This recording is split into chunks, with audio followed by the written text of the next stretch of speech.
What do we do today? Today we'll discuss uh, fixed effect regression model. So as I told you earlier, when you use fixed effect method for estimating panel data regression model, uh, we call that as a fixed regression model. And when we use random effect method, we call that as a random effect model. So today we are going to discuss fixed effect. Last time we had discussed random effect model.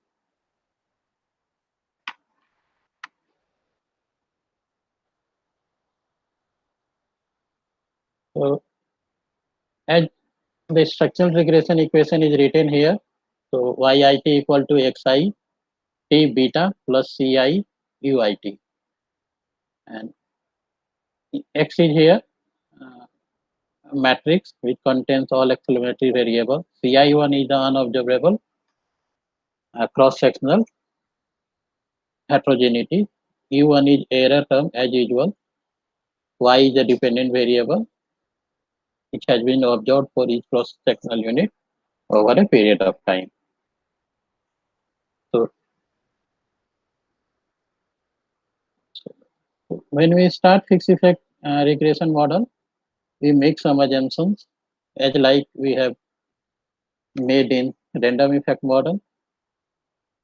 And the first assumptions are that one is expected value of UIT given XIT CI equal to 0. So these assumptions we made for random effect also,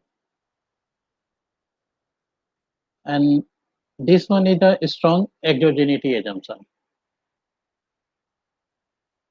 So strong exogeneity mean that current error and explanatory variable is not related with the current, future and past value of error term.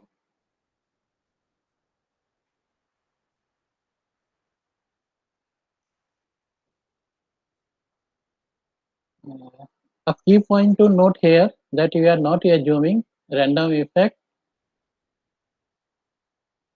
and B part of random effect first assumptions. That one is expected value of Ci xi equal to 0.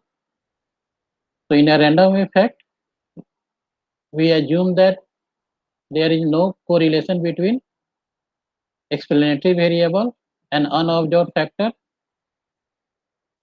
But in a fixed effect, we relax that assumption. So by relaxing that, and here we are allow Ci to be a function of xi. That means we are assuming that there is a relationship between unobserved cross-sectional heterogeneity with explanatory variable. And in such a case, when we apply fixed effect method for estimating the value of parameter, fixed effect method give us robust estimates of parameter. But that robustness come at the cost, and the cost is we can't estimate the parameter of time invariant observable variable. So if you compare fixed effect with the random effect, so in a random effect model, given that Ci not correlated with the Xi, we get robust estimates, but along with that, we also able to estimate the impact of time invariant observable variable. But here, since Ci is correlated with Xi, so you can't use random effect. So instead of using random effect, you use fixed effect for getting robust estimates. But the cost of using the fixed effect is we can't estimate time invariant observable variable.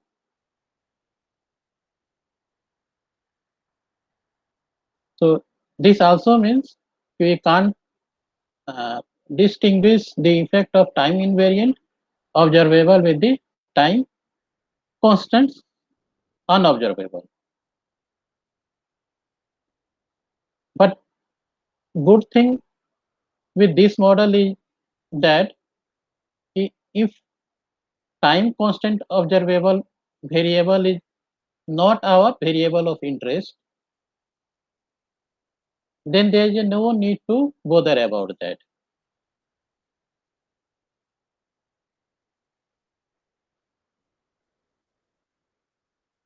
So as I told you earlier also, when we do regression, we first identify variable of interest and then you add control variable and run regression.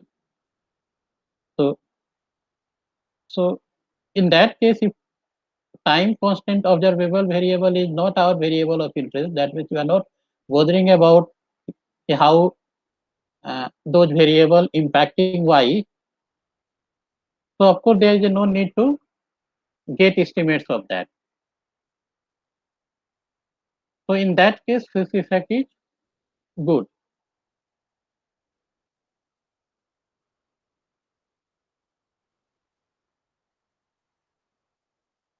But further it says it is not that the case, this effect is not able to capture the effect of time constant variable at all. There is a way through which we can capture the effect of time invariant variable over period of time. And we can do this by incorporating multiplicative dummy. And we know how to generate multiplicative dummy. Either we multiply dummy variable with the another dummy variable or dummy variable with the cross-sectional variable. And using that, you can get the changes in effect of time invariant variable on y. So let's take an example. So let's suppose that we have written our regression equation in form of yit equal to theta 1 plus theta 2 d2t plus dash dash dash plus theta t dt t. So theta 1 is as usual or is intercept variable. D21 is here dummy variable, which one is here representing time dummy. So since you are having a cross sectional and we are having a panel data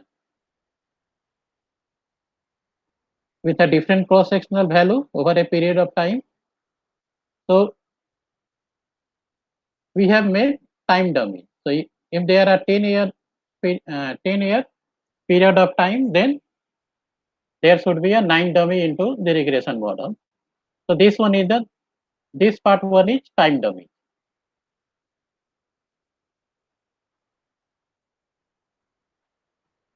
And Zi is a here time constant observable variable. And gamma I1 is the coefficient associated with time constant observable variable. This one is multiplicative dummy I am talking about. So we have multiplied time dummy with the time invariant variable. So, so with a 10-year period, we are having 9 dummies. So these all are multiplicative dummies. And WIT are other explanatory variable. CI1 is the unobserved variable. UIT as usual error term. So when we go with the uh, this kind of regression equation, we are able to get the impact of this gamma 2. Of course, we are not able to get the estimates of theta 1 and gamma 1, but we are able to get the estimates of gamma 2, gamma 3 and so on.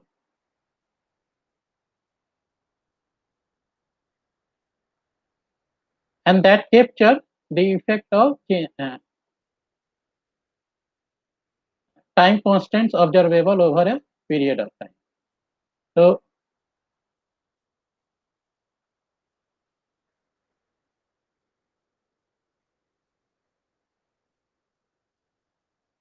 for example, if yit1 is the log of which, Sir, yes, sir, in time dummy, we are fixing a particular time period. yes. Okay. So, as usual, we generate time dummy. We have incorporated uh, the things in that way only. So there is no special, I think, thing here. There is nothing special here.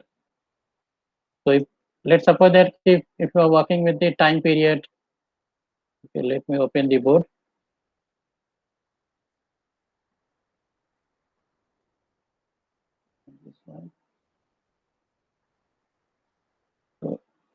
This one. So suppose that you are working with the 1990 to 2000. Okay. So, so this one is for first unit. Similarly, we will get a data of second unit and so on. So for year 1990, time damage 1 takes a value 1 and 0 for other. Time damage 2 takes a value 1 for 1991 and 0 for others. So similarly for second unit, D1 takes a value 1 for 1990 and 0 for other. And D2, 1990 for 1 and 0 for others. So, so we generate time dummy uh, in this way. So this one is the usual way of generating any dummy.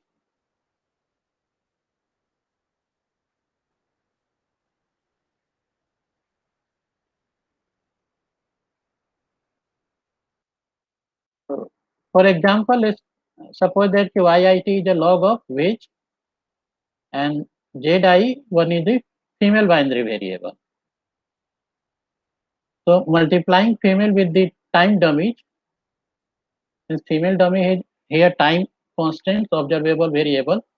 So multiplying this one with the time dummy, what we get, we can get the estimates of how the gender gap has changed over time, even though we can't estimate the gap at any particular time period. So, so let's suppose that uh, in a simple OLS case, I hope you are getting all these things. So in a simple OLS case,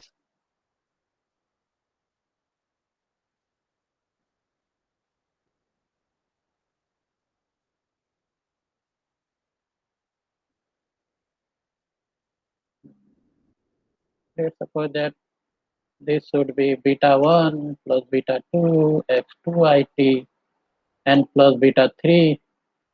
Here I am going to include gender dummy. So let's suppose that this should be the female dummy. Is so beta 3 D F female dummy, and then I'm going to include another one beta 4, which one is a multiplicative of female dummy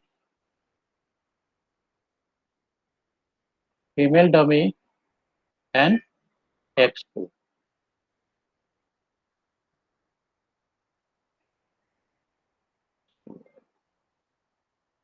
plus UIT. So now let's suppose that this one is a full regression model. So when we estimate this using OLS, what beta 1 gives to us, how do we interpret beta 1? And let's suppose that when df equal to 0. So beta 1 give us, कैसे how do we interpret beta 1? Anyone would like to tell?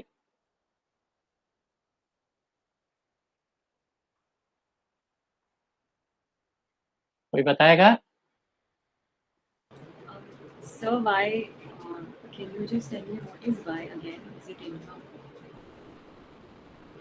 Let's suppose that y is here log of income, or simply log, or forget about the log for time being. Let's suppose that this one is the wages only. X is education measured in years. So education also remain constant, but wage, let's go with the education. This one is the female dummy. This one is the multiplicative dummy. So when df equal to 0, the regression equation becomes yit equal to beta 1 plus beta 2 x2 it plus beta 3 df, okay, plus uit. When df equal to 1, so yit become this one. Okay, so this become beta Sir, 1 plus beta 2. Yes, sir, if df is 0, then beta 3 df should also be 0, no? yes. So because we have written in the above.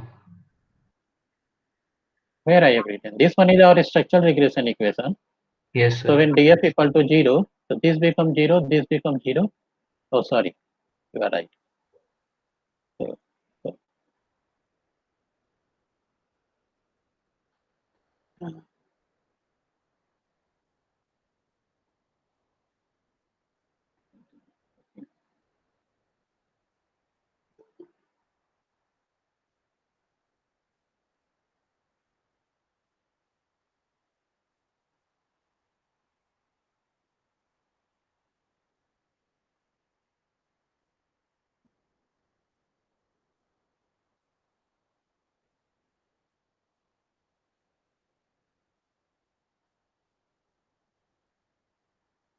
and this should be beta 3 plus beta 4 x2. I haven't included the time dummy there, so but we'll include later. So now we can interpret. So, so how do you interpret beta 1 here in the first regression equation? So it's the average log wage of the uneducated males. It's the average wage earning of male. Uneducated males. Okay. So, so beta 1 is the average wage earning of male members.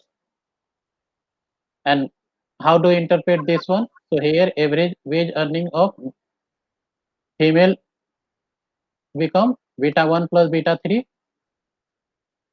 and beta 4 x2 it plus beta 2 x2 it. And how do you interpret beta 4 here? So we can take addition of beta 4 plus beta 2 and put it in brackets with x2 it. Yeah, definitely. So this become beta 2 plus beta 4 x2 it. Okay. So this gives us partial effect of increases in education on wage for female member. Yes, sir. Okay. So now let's include the time dummy here. So in the same regression equation, so earlier that one without time dummy, and I am going to include a time dummy also. So with the YIT, let's suppose that beta 1 plus beta 2 x2 IT plus here I am having beta 3, which one is the female dummy. This become YI plus it may add time dummy here beta 4. So D2T uh, D2 I plus beta D3. This one is the time damage plus so on. So the, so let's suppose that this one will become beta K D P I plus, let's now add the multiplicative damage. So when we add the time multiplicative dummy, we need to multiply d2I with the dfi. If I am generating a multiplicative dummy, multiplying time with the female dummy variable. So in that case, that might become beta k plus 1, and here we write df multiplied by d2. This become I, and plus plus so on, and thus this become UIT. So this will become our regression equation. So the interpretation of uh, multiplicative time variable become, so beta k plus 1 with the d2 with this particular time variable capture the average impact of female wage, and it changes in average impact, sorry, changes in average wage of female wage uh, between second and between first to second time period. Are you getting me? Yes, sir. Yes, sir. Okay. So similarly, the another one beta k plus 2, which one is the df into df3. So here we multiply dummy with the third time period, and base time dummy one is dt equal to 1. Sorry, base time dummy one is d1. So you always compare,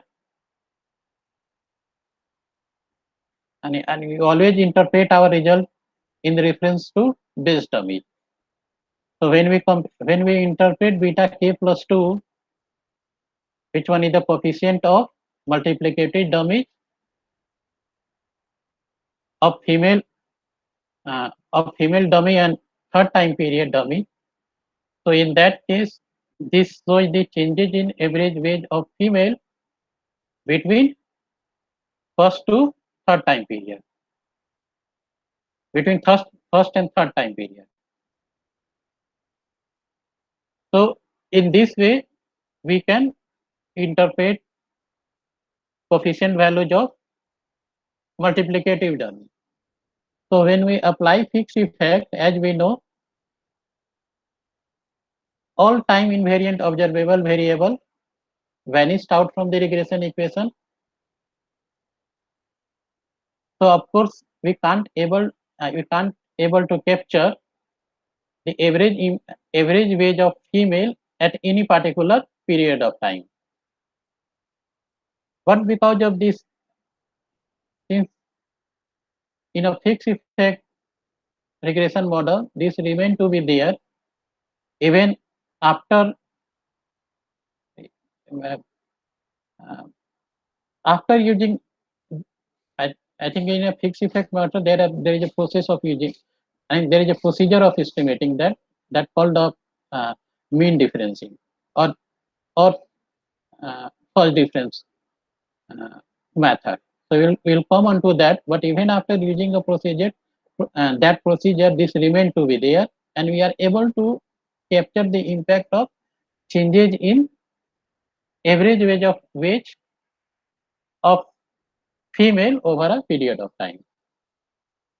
So that's what it mean here. Even though we can't estimate the wage gap between male and female at any particular period of time, we can estimate how gender gap has changed over period of time.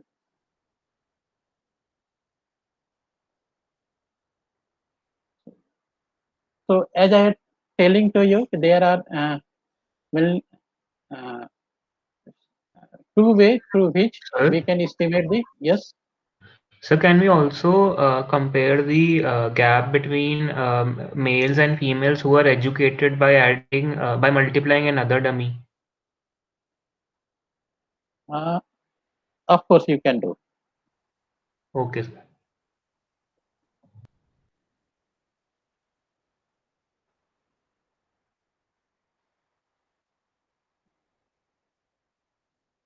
So now we are going to talked about the procedure, or you can say of using or estimating fixed effect model. So in that there are two, you can say, famous method. The one is called a fixed effect within transformation. The another is called a first difference method, through which we can get rid of this unobservable time invariant factor. So in this lecture, first we talked about the fixed effect within transformation, because mainly you use this one only. Okay. So as I and very exceptionally you use first difference method for estimating panel data regression model, or for estimating the fixed effect model. So let's first talk about this, and then after we will talk about the first difference method. So YIT is as usual a dependent variable for cross-sectional unit over a period of time. XIT are independent variable. CIT one is unobserved. UIT one is the error term. So in the first fixed effect within transformation, we'll take an average of Y, X, and other variables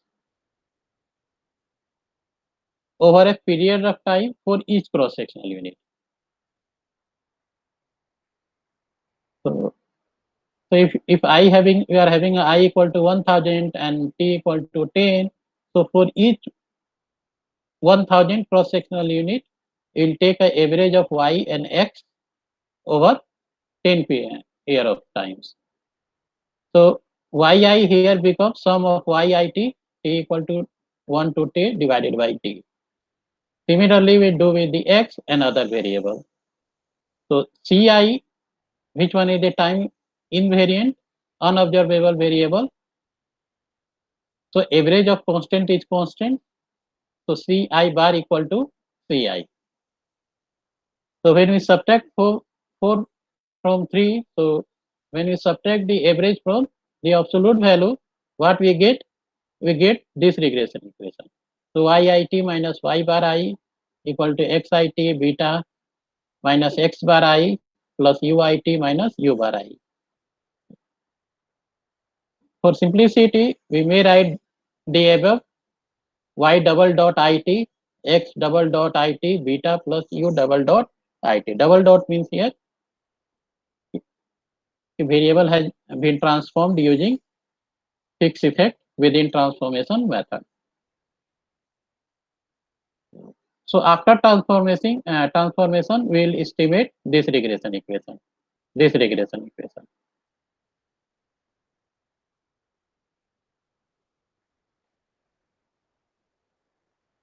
And we can use OLS to estimate the above regression equation.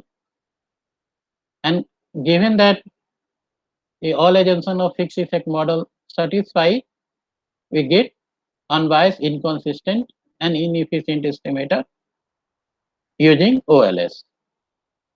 So as we know, when we use OLS, we make certain assumptions. So since you are dealing with the new regression equation, which one is the transform regression equation, and we transform that by using fixed effect within transformation. And here, instead of having absolute value of yit xit, what you are having a transform value of yit and xit. So we make an assumptions regarding that. So, Yes. so when we subtract the equation 4 from 3, where Mm. did the term CI go? Ci disappears. Okay. Since ci is the constant, so the mean of constant is constant. So when you subtract one another, they cancel out each other. Okay, sir. Sir, I have a doubt as well. Mhm. Sir, in this slide, we are assuming that CI is not observable, right? Yeah, not observable, right? And Definitely. sir, so it will automatically be included in our error term. Yes. And sir, so when we compute the average for the error term, Mhm. if the effect of CI is very large, then can't it affect the average value of error term?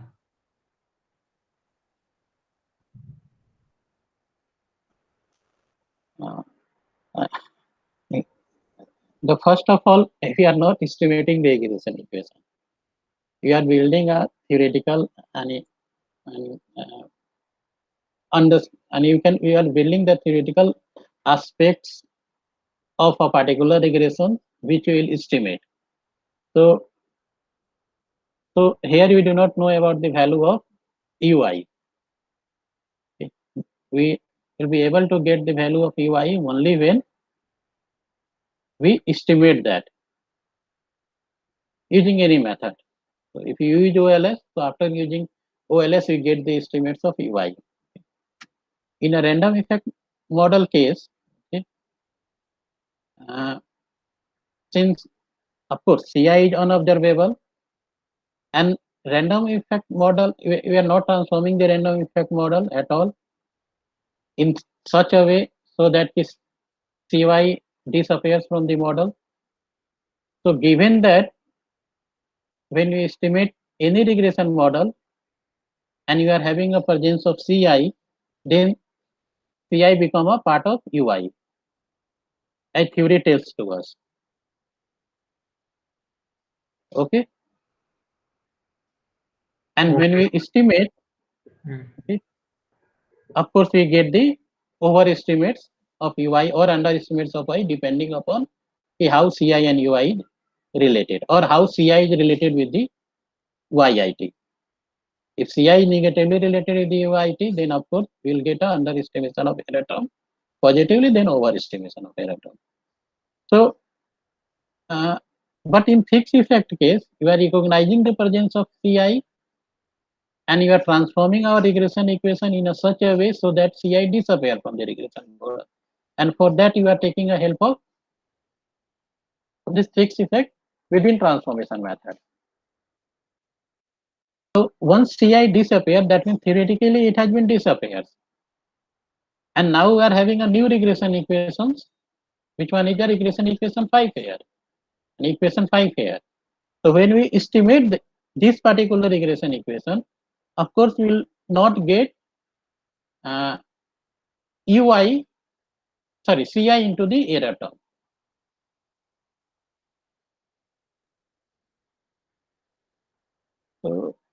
So we are here that when we use OLS, we make certain assumptions, and those assumptions are something like this. There is no correlation between explanatory variable and error term. So this one is the, you can say the structural error term, which one is the YIT. We must assume that this one is not correlated with XIT. Now CI vanished from here. No longer you are having CI in this fifth equation. So of course you do not need to make any assumptions regarding that. So we left with this one. So we make and since xi are transform variable, ui here is transform variable. So we ensure ourselves that there is no correlation between xi and ui. So xi double dot it and ui double dot it, u double dot it equal to 0. And when we expand this particular thing, so this become xit minus x bar I, uit minus u bar I. So when you multiply this one, xit, uit, you get one term, expected value of xit, uit. One term you will get expected value of xi, u bar. Let me write on the blackboard. So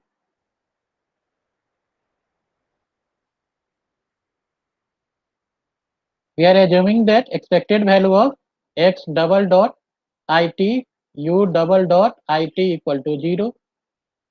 So x double dot it is here, nothing else, xit minus x bar, and uit is nothing else, uit minus u bar. So when we expand this one become xit uit plus, or you can say expected value of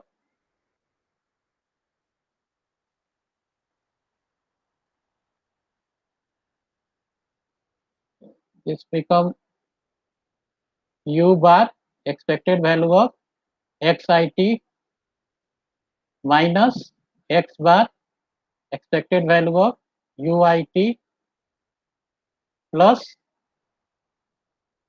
expected value of x bar u bar. Since this both are constant, so this one is x bar I, this one is u bar I, so one is u bar I.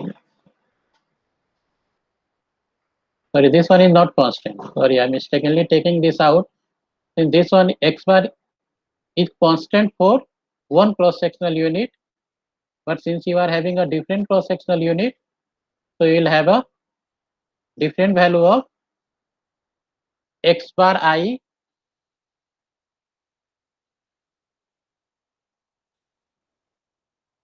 and u bar I. So this become expected value of u bar I x bar I plus expected value of xit u bar I plus expected value of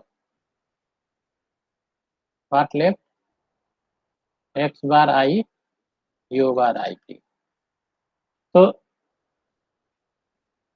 this one becomes, so this one equal to 0 because So the we have second assumed.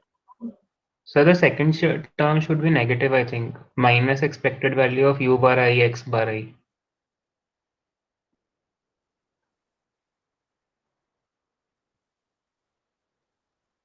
You are absolutely right. Minus minus positive. This one is positive. Sorry. Minus minus become positive. Third one might be negative.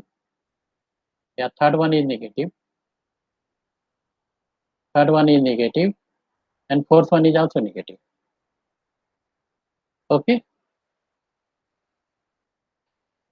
So this one equal to 0 because in a structural regression equation, when you start with this one is also 0 according to the assumption of fixed effect 1. Since we are applying fixed effect 1, so this one also becomes 0, this one also becomes 0, this one also becomes 0. So both here xi and x bar I not related with the uit and u bar I. So that's why I have done. So this becomes 0. So that means that OLS regression model satisfies this assumption.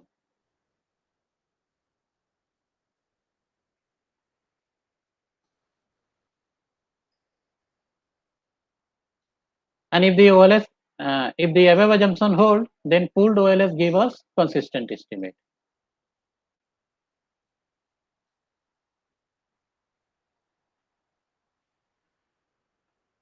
Here an important note is written that say that if this assumption fails to hold, if you try to relax the strict exogeneity assumptions to something weaker such that x bar it uit equal to 0.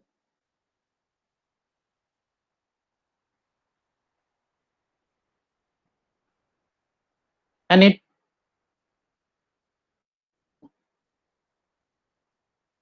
so these assumptions hold always when we assume strict exogeneity, and you are taking strict exogeneity from first assumption of fixed effect model.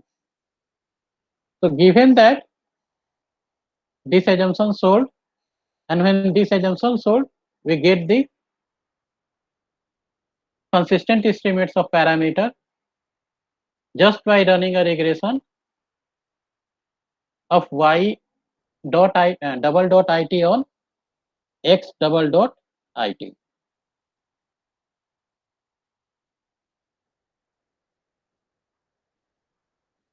So in a concluding remark, you can say here with the first assumption of fixed effect regression model, a fixed effect is easy to estimate once the time demeaning has been carried out.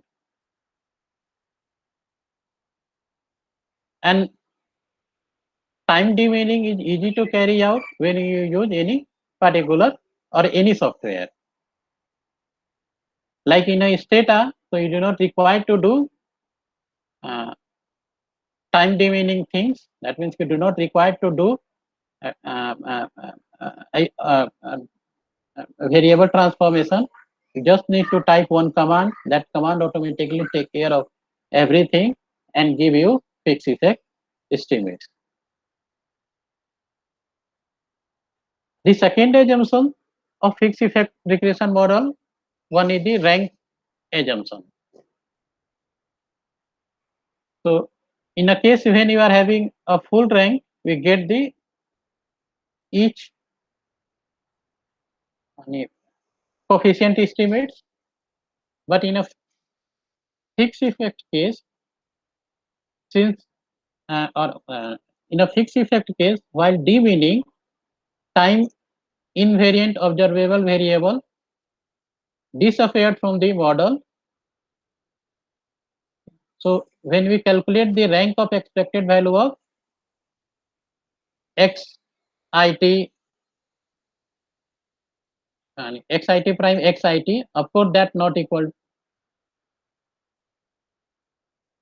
uh, not sorry, not in, since you have transformed our model, so when you calculate the rank of x double prime it x prime it, that not equal to k,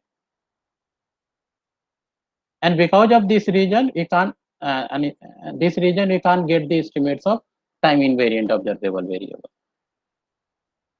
The formula for getting a fixed effect estimates of beta, one is this one, which one is as usual like OLS. So in a OLS case, if you remember, in a bivariate case, beta one is sum of xi yi divided by sum of xi square. Since this one is the full regression where you are having a cross sectional and time series component, so this would be the sum over I, sum over t x prime it y it divided by x prime it x prime it. And since you have used the fixed effect within transformation method, so fixed effect uh, estimator is also called within effect estimator. Third assumption one is no heteroscedasticity assumption. Fourth one is no autocorrelation. The last one is no contemporaneous autocorrelation. Since you have assumed strict exogeneity as a first assumption, so there is no need to use this particular assumption here. But when we actually uh, estimate panel data regression equation, we need to take care of this take care of this contemporaneous autocorrelation also. We can't directly check exogeneity aspect of any regression equation or any regression model. So of course we can't directly check the first assumption of fixed effect model. What we check multicolority, we check heteroscedasticity, we check autocorrelation, or some other kind of misspecification error. So when we do, and when we practically, and when we estimate the panel data regression model, we must uh, need to check if there should be no contemporaneous autocorrelation. Otherwise, you will get bias estimates of parameter. So, and that we derive from here.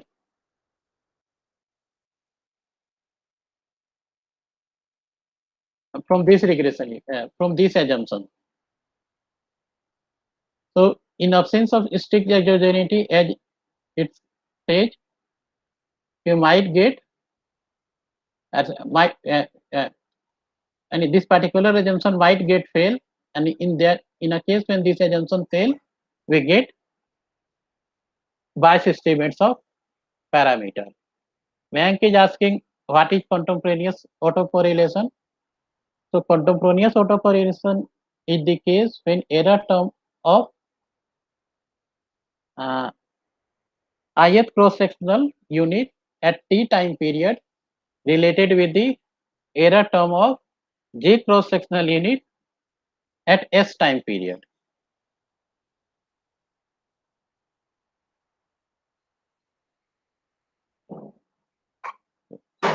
Or I think even at t time period. So when we are having a correlation in error term across cross sectional heterogeneity, we can say that one is controversial autocorrelation. Yes, Ananya. So I have a doubt that when you say that E of x double dot it and u double dot it is zero fails, Mhm. then we use the weaker assumption. But when we Mhm. say E of xit uit is zero, then Mhm. doesn't it automatically makes the above assumption true? Because when like you just showed us on the whiteboard, when you open the brackets, the all the terms become zero. So automatically E of x double it and u double dot it becomes zero. So No, how does it fail? no, here it written like if you try to relax our strict exogeneity assumption, okay, then in that case this particular assumptions may get fail. This assumption. So with the weaker assumption this happened. With the strong assumption and strong exogeneity assumptions, this automatically hold. So I think when the weaker assumption is satisfied, my question is that when the weaker assumption is satisfied, doesn't the stronger assumption is automatically get satisfied? Because uh, when you expand this x double dot it u double dot it, and when you write it in the brackets, open the brackets, then all the terms become zero because of the weaker Right. assumption. Of course, it is the case. Okay, but but but but as I told to you, no. Let me check. No, here is reverse the case. It is not the case. If uh, mm, okay. Weaker assumptions, weaker exogeneity assumption and stock exogeneity assumptions. Weak satisfaction of weaker does not automatically imply satisfaction of strong assumption.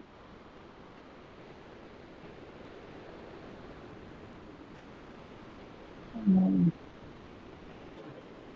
it has something to do with the conditional and unconditional expectation function. Okay? So when we say, let's suppose that I'm opening the board. When I say expected value of ui xi equal to 0, so now I'm asking you a question from me: is it a strong exogeneity assumption or weak exogeneity assumption? So strong assumption. Yeah, this one is a strong exogeneity assumption because for each I we are assuming ui equal to 0. But if you write the same ui xi equal to 0, or in a above case this one is uh, ui equal to 0, sorry, u equal to 0. So this one is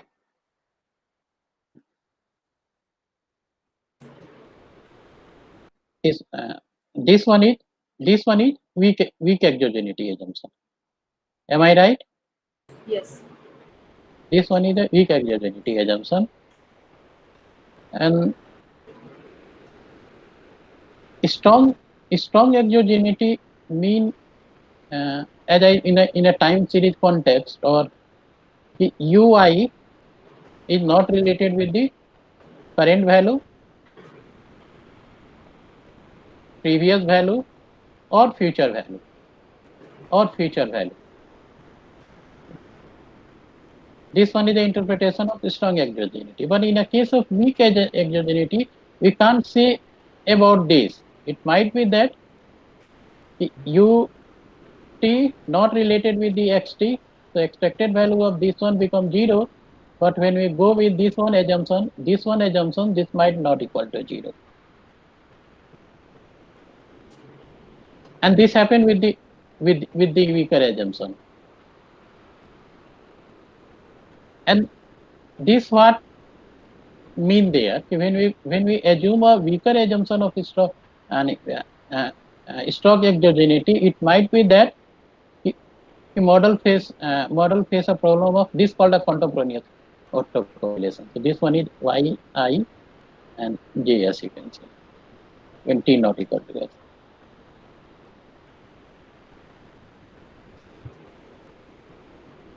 So you have to read this something in and in that way. Okay, If sir. are not if you are not clear, then give me some time to me. Even I rethink on it and may come with a better explanation. Okay. Yes, sir. Thank you. Any other doubt?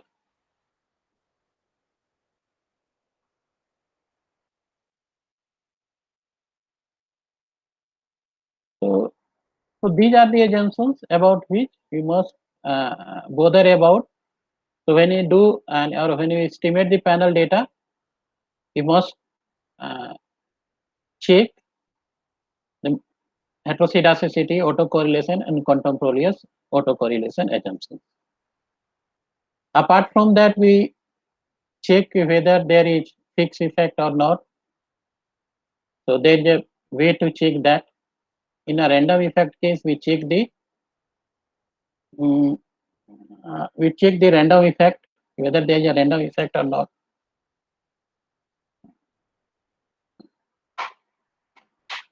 As I told to you, in a fixed effect regression model, we also include time dummies, and time dummies capture the time effect. So when we run the panel data regression model, we check the time effect also. So if we do not get time effect, then of course we do not include time damage into the regression model, because that unnecessarily consumes our degree of freedom. So, so those are the things that we need to take care when we estimate the panel data regression model. Uh,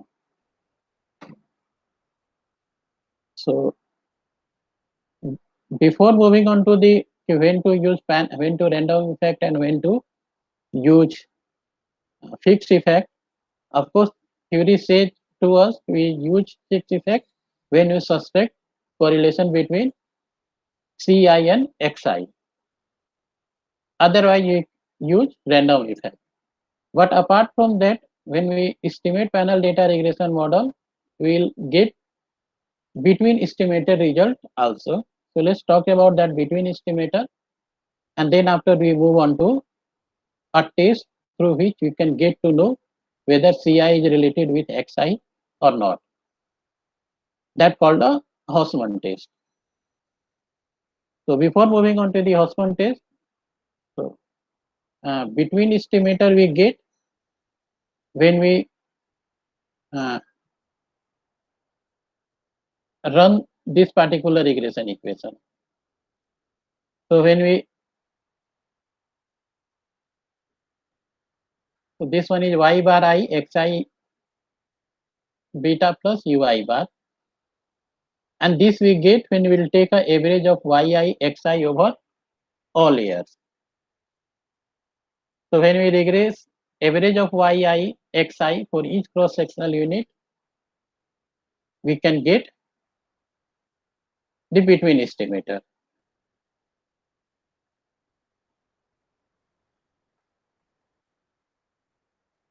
And in this case, we of course to get the estimates of beta here, we use usual OLS techniques. And since we have taken an average of each cross sectional unit over a period of time, So whatever data we get after that, that one is a cross-sectional data. And with the cross-sectional data, we usually apply OLS, and given that all assumption of OLS satisfy, we get inconsistent estimates of beta. So that one is the way to get the between estimates in panel data case. In a fixed in a fixed versus random effect, when to we use when, as I told you, when Ci is related with the any explanative variable, you use fixed effect. If not, then you may use random effect. Using fixed effect give us inconsistent estimates of parameter. Then question arises, how do we know that Ci is correlated? So the answer is that we rely on a particular test that called the Hausman test. So we are going with this particular regression equation in estimation of Hausman statistics. So the Hausman statistics having a chi-square distribution. So what do in a Hausman test? First we estimate fixed effect, then estimate random effect, then we compare the average estimates of fixed effect and random effect. And if you get that there is a substantial difference between the fixed effect and random effect estimates, we use fixed effect model. So the null hypothesis is here, there is no systematic difference between fixed effect and random effect model. If you get systematic difference between these two models, we use fixed effect. If null hypothesis is not rejected, then I told you may use random effect model. So before going discuss on more on random effect and fixed effect, let's discuss uh, Hausman test first. So while discussing the Hausman test, there are few points to note that also consider as a drawbacks of Hausman test. So when we estimate Hausman statistic, we must ensure ourselves that there is no correlation between error term and explanatory variable. Otherwise, both random effect and fixed effect give biased result.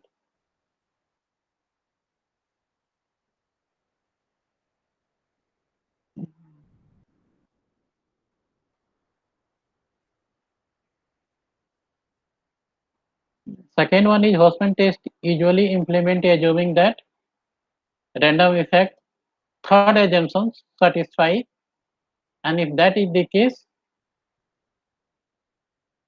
we go ahead with the Hausman test.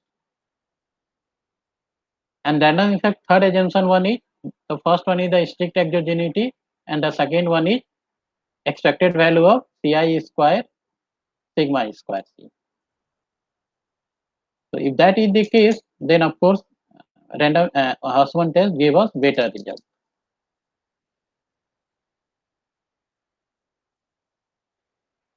And if null hypothesis accepted,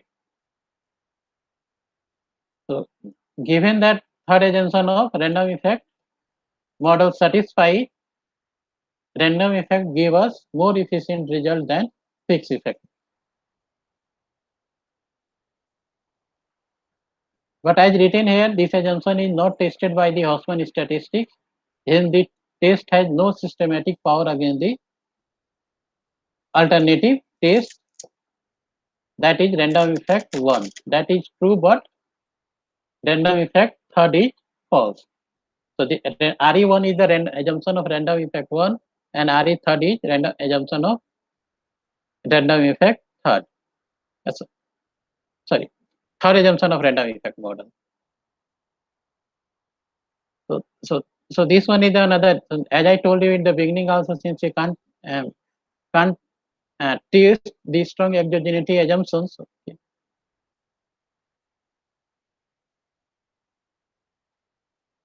So Hausmann test statistics has no systematic power against the alternative test.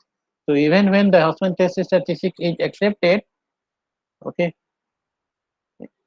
if you go without assumption of third assumption of random effect, then we can't say that random effect estimator is more efficient than fixed effect estimator, and we go ahead with the random effect.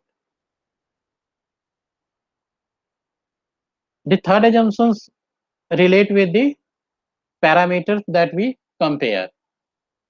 So when we compare the parameters of fixed effect and random effect in Hausmann statistics, we can't include the time effect into the model.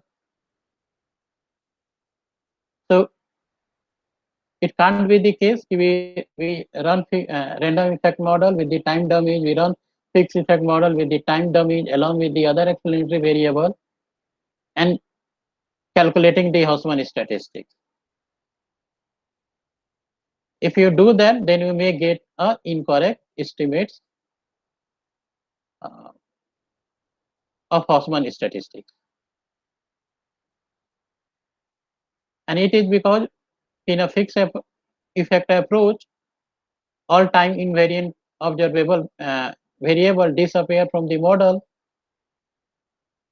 So time damage also disappear. Sorry, it's not that the time damage disappear. Time damage is still there, but we can't include time damage into the model.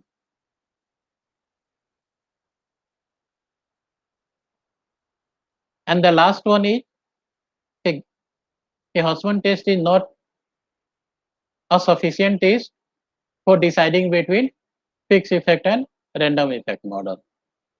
So sometimes even when null hypothesis of Hausmann test accepted, you use fixed effect instead of random effect. And when we do that, when cross-sectional unit is large geographical unit such as country, state, district, etc.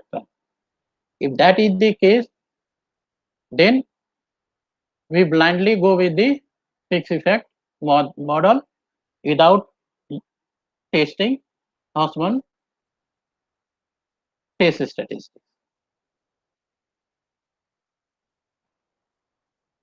So that is the case. For a random effect, Sir, yes, sir, what can we do if t tends to infinity?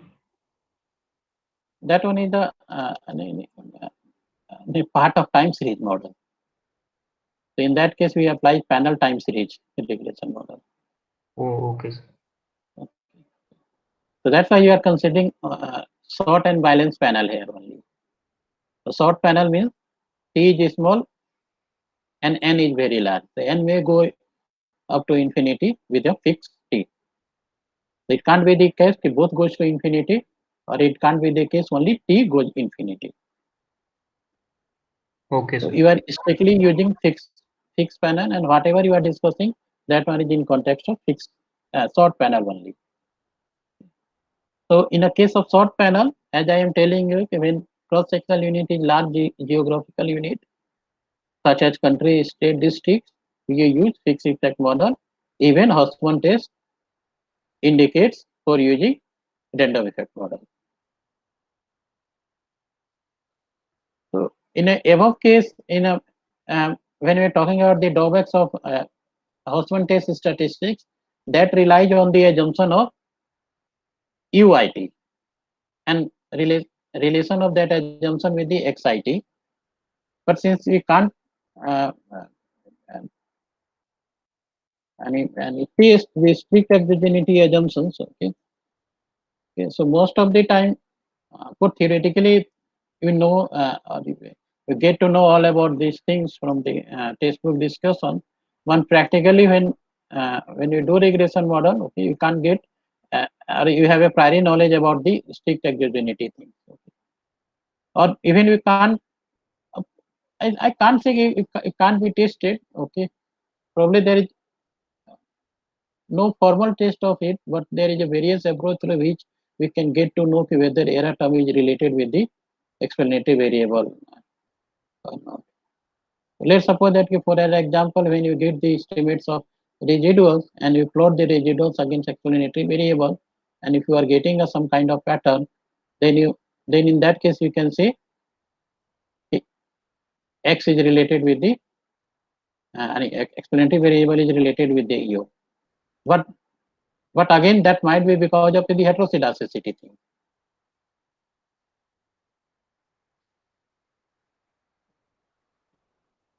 So that's all about. So that much in fixed effect. Next part one is first difference method. Before moving on to the first difference, any doubt from fixed effect method?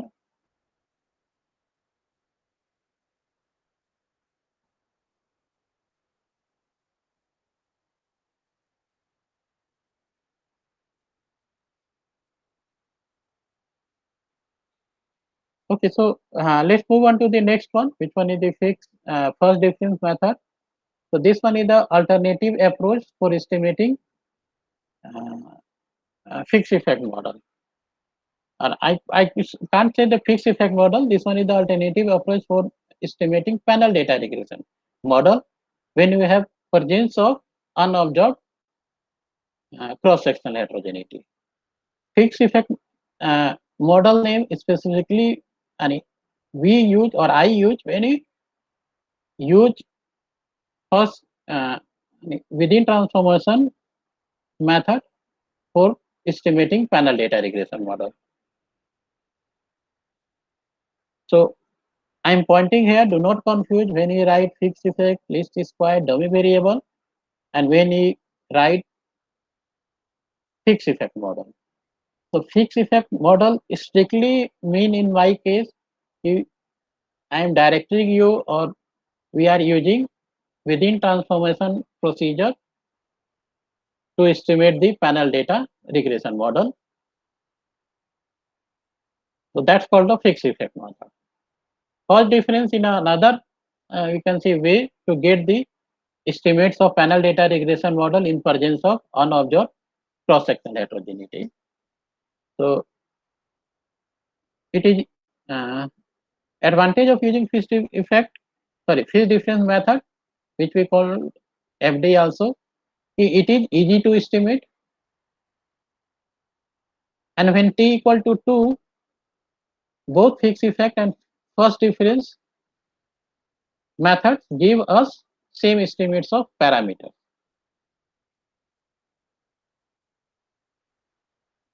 So this one is the one biggest advantage, you can say, of first difference method. With the t greater than 2, fixed effect is considered as more efficient than first difference method, and it is probably because the procedure we use for uh, transforming our variable. Or so let's look onto that. So I think when we started the panel data regression model, at that time we have discussed the first difference method when t equal to 2, and we have seen there when we take a first difference that eliminate the unobserved variable from the regression equation model, and whatever left that we treat as like what we have left, that one is as like the cross sectional regression model.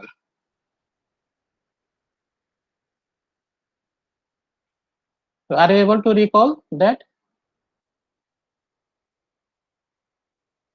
So with when you are having only 2 time period, so let's suppose that that one is yit equal to, if this one is our regression equation, beta 2 x2 it plus ci plus uit, So for using a first difference, we will take a first leg of this. So yi t minus 1. This one is the beta 1 plus beta 2 x2 I t minus 1 plus ci minus 1 ai plus ui t minus 1. So when we subtract, this one is the first, this one is the second. When we subtract 2 from 1, what we get? We get yit minus yit minus 1 plus beta 1 vanished out. So beta 2 x2 it minus x2 it minus 1 plus ci again vanished out. We left with uit minus uit minus 1. So this one is the case. This we may write delta y it plus beta equal to beta 2 delta x it plus delta u it. So ci vanished from here.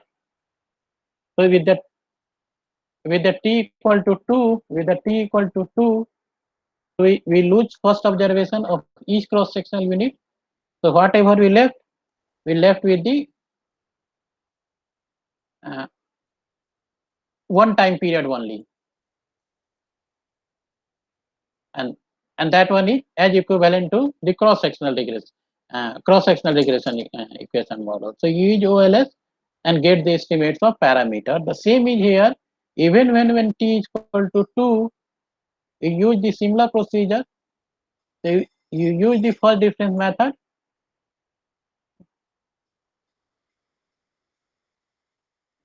and we get this regression equation. So delta yt plus delta xit beta plus delta uit for t equal to 2 to t.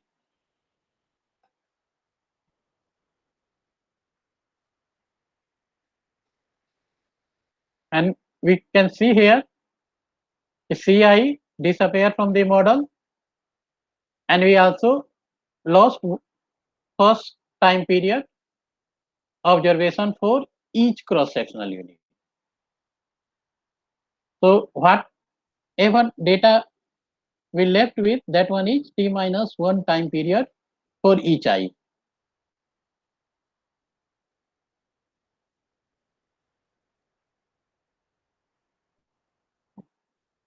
There is no intercept, but if our structural regression equation contains time dummy, then time dummy would be there.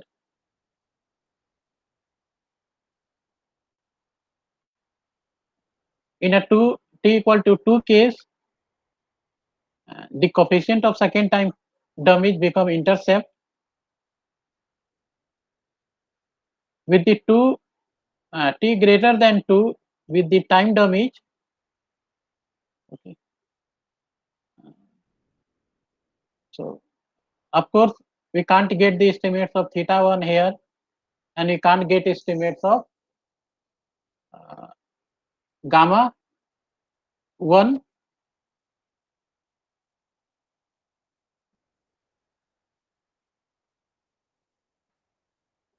But rest of the coefficient estimates we get when you use first differencing technique.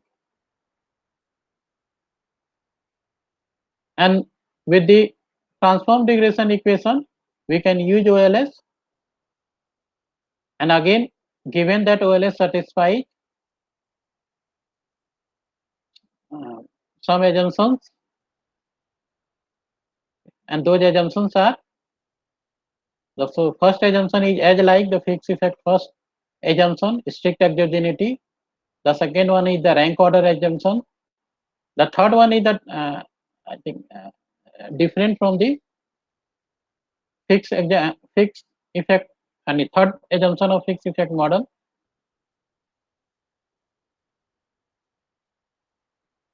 So there you are using the error term UIT. Here you are using the error term EIT, and ensuring that EI prime given all explanatory variable and given unobserved factor sigma square.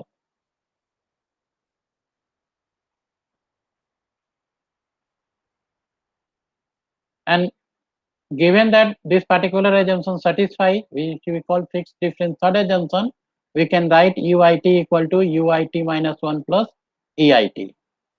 So that no serial correlation in eit implies that uit is a random walk.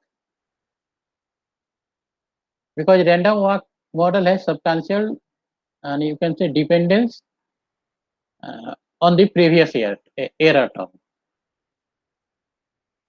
So let me explain this thing.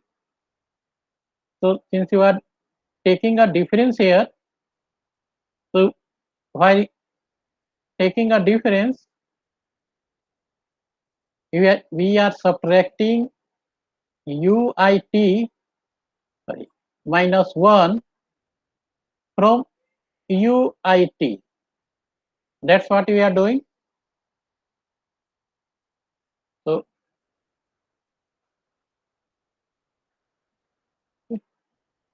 So if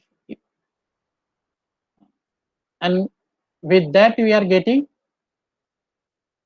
changes in uit. So this one is uit minus uit minus 1. So this what you are getting.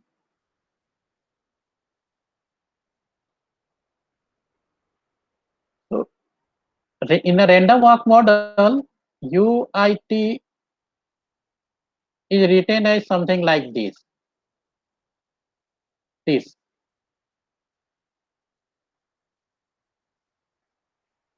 So this error term we are talking about, if you go with the random walk model, then EIT related with the EIT minus 1, and in the consequences UIT related with the UIT minus 1. And to avoid this particular thing, you are making an assumptions here. This assumption, this one, this particular assumption, so that you will get a constant variance of this error term. And this also assumes that there is no autocorrelation between this error term.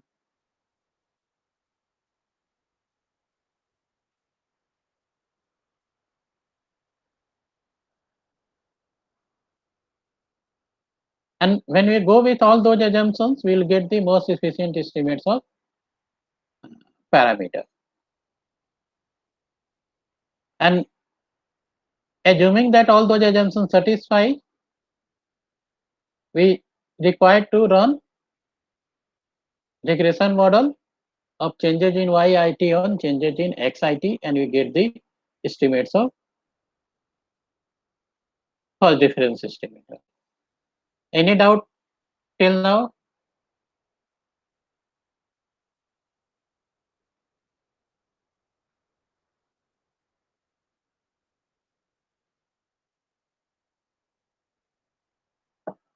Okay.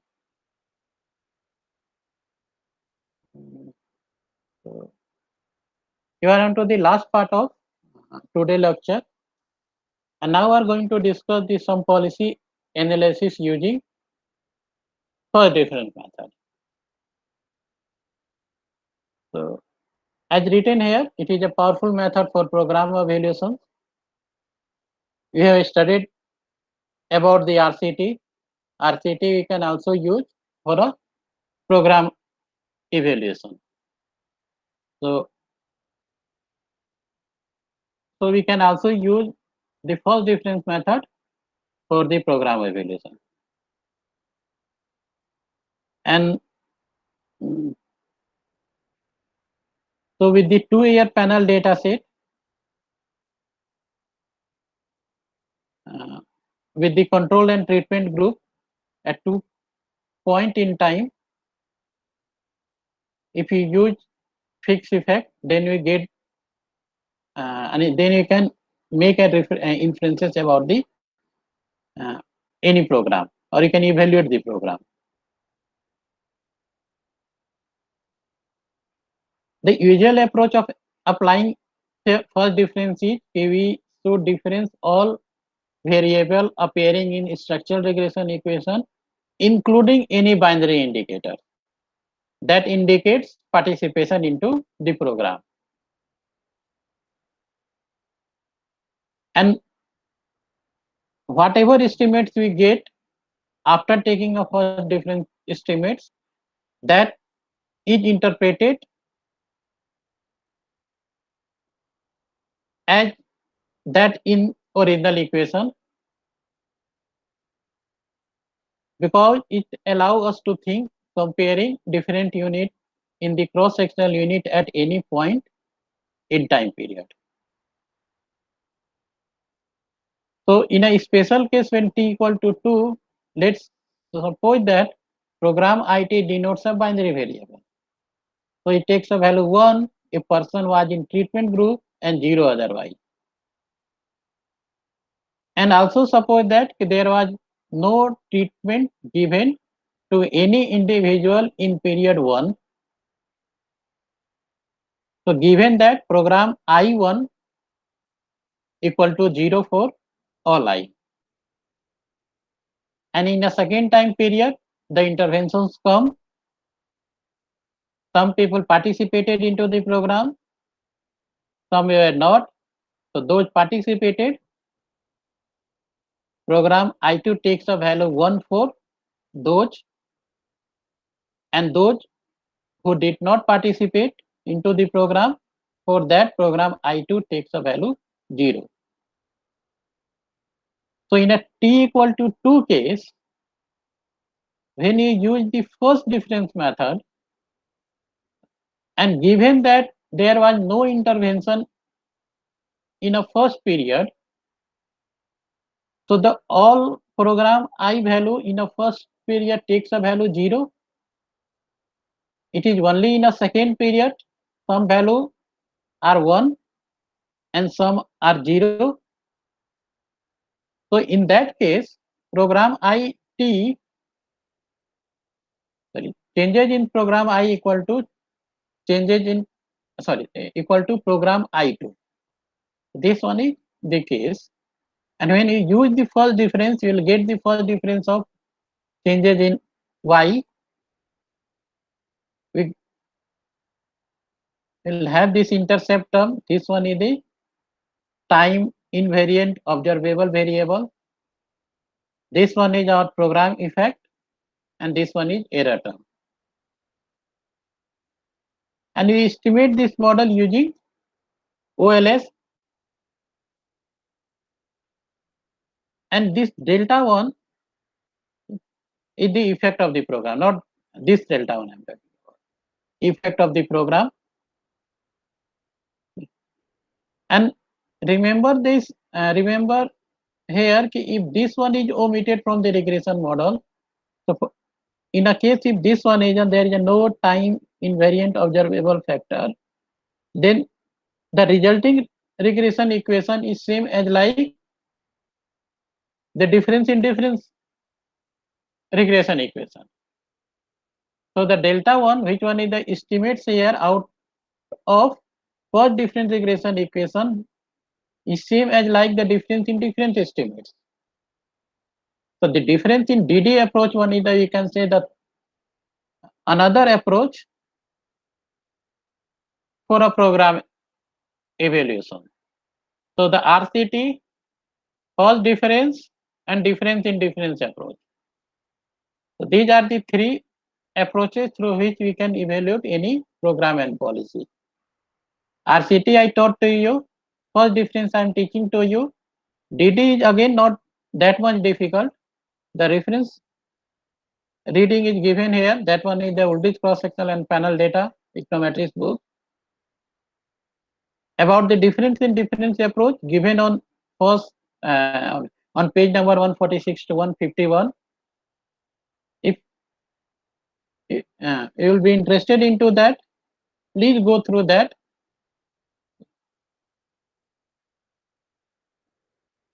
That give you an idea how RCT one is different from difference in difference approach. Since in a first difference approach, only in a special case, when t equal to 2 and you do not have any time invariant observable, FD become DD. Otherwise, in general, what we do, we take a difference of all variable irrespective of whether that one is the indicator variable or time invariant observable or time variant observable variable. We will take a difference of all and use OLS to get the estimates of parameter.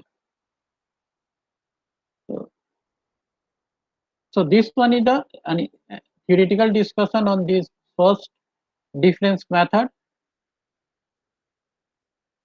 Practically, you are not going to estimate it.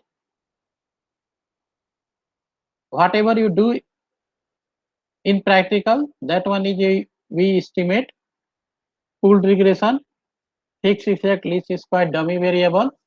We estimate random effect. We estimate fixed effect, or do all diagnosis test.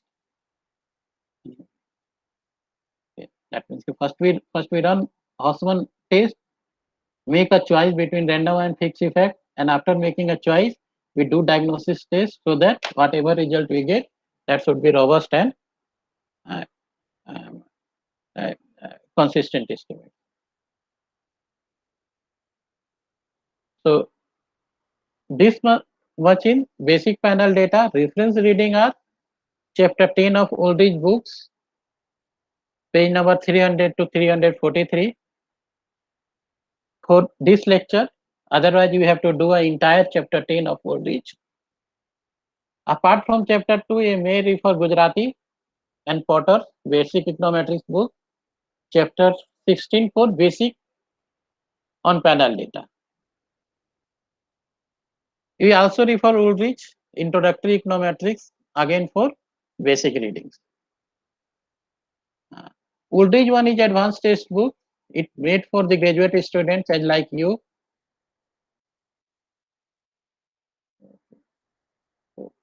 So I request you to go through that. It is a bit tough, but at this level, that much uh, any, toughness is required, or you can go through that. And in the next class, we will do practical things. We estimate panel data regression model. So, and for that, we take a help of FO and World Bank data set. So we download some data from there. So I'm stopping this recording.